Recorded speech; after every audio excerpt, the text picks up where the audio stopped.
Kim told Sergey Lavrov that he hopes to boost cooperation with Russia, which has remained largely on the sidelines in recent months as Kim has reached out diplomatically to the United States as well as to South Korea and China.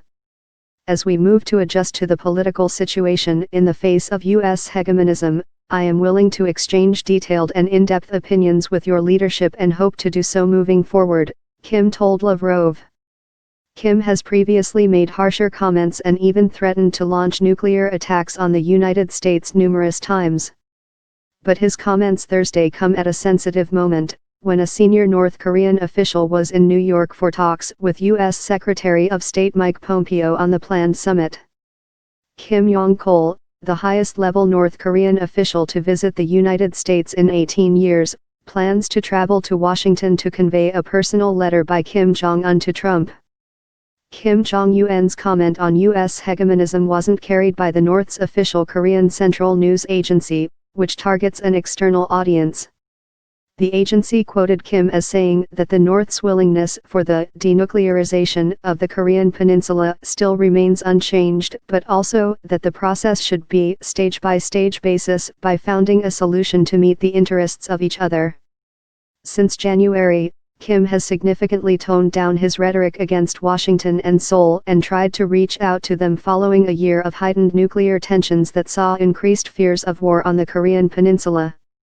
But continuing differences led Trump to abruptly cancel the planned summit last week, and then quickly announce it might still be held as scheduled. Despite having a border with North Korea and relatively cordial relations that President Vladimir Putin has seemed to want to develop further, Russia has kept a surprisingly low profile as Kim has emerged onto the world stage this year, meeting twice with Chinese President Xi Jinping and South Korean President Moon Jae-in. Lavrov's visit suggests Russia wants to become involved and make sure North Korea informs it of its intentions and is mindful of Moscow's concerns. In their talks, Lavrov relayed Putin's warmest regards and best wishes for Kim's big endeavors on the Korean peninsula. He also expressed Moscow's support for an agreement Kim reached with Moon at a summit last month that focused on measures to ease hostilities and increase exchanges between the two Koreas.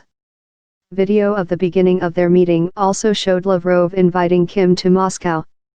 According to Russian media, he also discussed ways to expand relations during a meeting with Foreign Minister Ri Yong Ho. We welcome the contacts that have been developing in the recent months between North and South Korea, between North Korea and the United States, Lavrov said in comments to the media. We welcome the summits that already took place between Pyongyang and Seoul as well as planned meetings between North Korean and U.S. leadership. He vowed Russia's support for denuclearization and a broader effort to create a stable and long-lasting peace in the region, but indicated that Moscow believes sanctions can be eased while the process is in progress, which diverges from the U.S. position that denuclearization must come first.